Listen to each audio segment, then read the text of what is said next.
Welcome back to live market coverage here on Yahoo Finance. Right now, we are seeing the Dow rise by about 1.5% as stocks climb to 10-week highs on optimism of reopening the economy state by state across the country. And interesting decisions are being made on the education front right now as colleges also navigate what the next year of schooling might look like as we already get beyond the awkward virtual graduations that are going on around the country. An interesting announcement from the University of Notre Dame saying that they're planning on beginning their next academic calendar year on campus in person in South Bend, but a little bit earlier than usual, 2 weeks earlier than originally scheduled. And it will also forego the fall break later in October to kind of skirt around and get around the issue of sending students home and having them travel back. Obviously, there are health concerns that go along with that, but other schools are having to make their own tough decisions in trying to mitigate risks as well. And for more on that, I want to bring on our next guest, Eduardo Neret,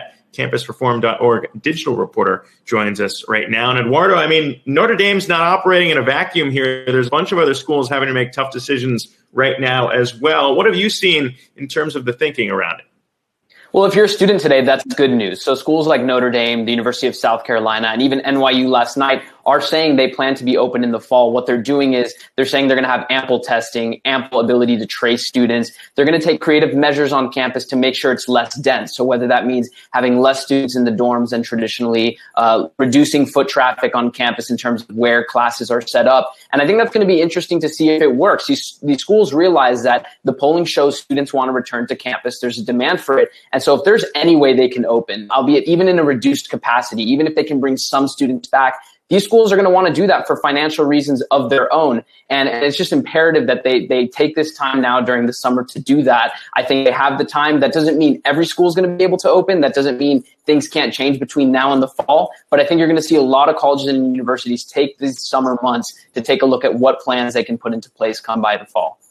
Yeah, and obviously, I mean, all of these colleges are facing different economic certainties here when we think about how much they might stand to lose, not only from holding classes online in the future, but also sports playing a pretty interesting part of this too. When you think about how some states might be in better positions than others, you can look at Syracuse and Rutgers being caught up here in New York and New Jersey in some of the worst conditions tied to the coronavirus outbreak. But how might that play an impact on what a school's thinking about doing here when you look at the economic realities of maybe foregoing a year of sports or, teaching actually in person?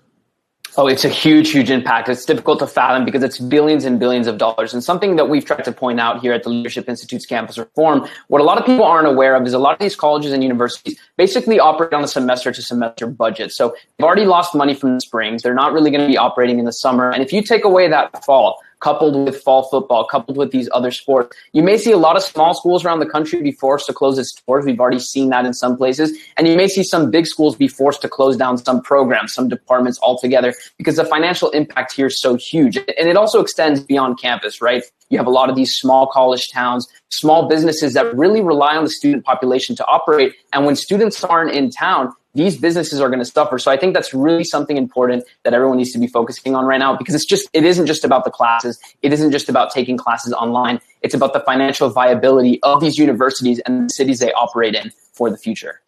No, it's a very good point, and something that I think a lot of you, I mean, if you didn't go to a big state school like me, I didn't know what that was like, but I'm sure there's a lot of small bars and businesses, restaurants around there that are tied just to some of those bigger games out there. But when we look across the pond, it's not just U.S. colleges that are dealing with this too. Interesting move by Cambridge that came out just a few minutes ago saying that they're going to have all lectures online until the summer of 2021. And you might look at the data and say that seems a little odd, considering that they're potentially in a better spot than some of the areas in this country in terms of getting a handle on the virus. So were you surprised by that move in the way that they're saying we're going to stay online versus what's playing out here in the decision to put students back on campus?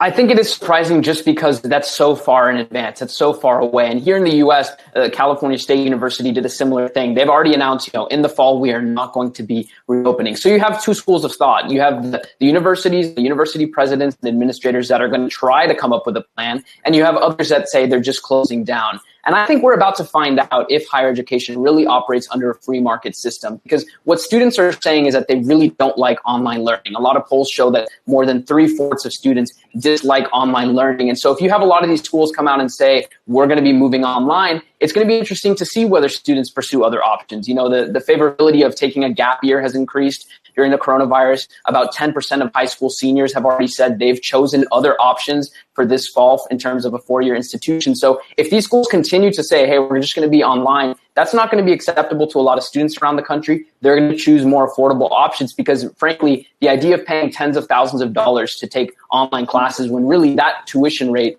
is meant for an in-person education, that's not going to fly with them. Yeah, and the lecture is just not the same from what I witnessed out there in terms of doing it all online. But some interesting answers that we're getting here. Eduardo Neret, appreciate it. Campusreform.org digital reporter. Thanks again, man.